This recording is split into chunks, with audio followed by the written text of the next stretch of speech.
दोस्तों नमस्कार। खेसारी लाल यादव कॉमबैक करने निकले थे, लेकिन पहला बार तो कॉमबैक किए, जो कि एक गाना आया था इनका रंगबाज, और पवन सिंह का भी गाना आया था रंगबाज राजा। लेकिन उस टाइटल मैच करने की वजह से या जो भी हो, उस गाने पे लोग भर भर के प्यार किए। लेकिन इस बार जो है लहंगा में मीटर 2 लेके आए गाने को बेस्ट भोजपुरी चैनल से। तो इस बार जो है गाना समझिए कि एक दिन में जो है 2.5 मिलियन प्लस व्यू इस पर आया है। तो इसको खास कमबैक नहीं किया जा सकता, क्योंकि खेसारी लाल यादव का यहीं कमबैक सॉन्ग आता था। बहुत सारे सॉन्ग इसी चैनल पे है, बेस्ट म्यूजिक भोजपुरी पे।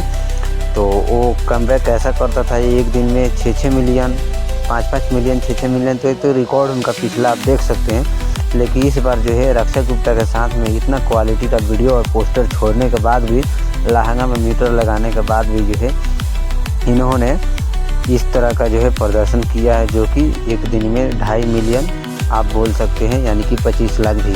तो कमबैक नहीं हुआ इनका, क्यों नहीं हुआ आप ही कमेंट करके बताइएगा। क्योंकि जो है जब से चुनाव हारे हैं और इधर उधर चुनाव में इनके साथ में जो भी वार्तालाप हुआ है या विवाद हुआ है, तब से जो है इनका गाना भी बहुत कम सुने जा रहे हैं पब्लिक में। क्योंकि ये बड़े लेवल का गाना था, रिमिक्स सॉन्ग था, और पुराने गाने को जो है नए वर्जन में शिल्पी राज की आवाज़ में लाने का प्रयास किया गया था। वो भी बेस्ट भोजपुरी सॉन्ग, जो कि चैनल है बेस्ट भोजपुरी, उस पर आया था। तो आपको बता दूँ है ये जो सॉन्ग है कृष्णा बेदर्दी लिखे हैं, और विनय विनायक का जो है म्यूजिक है।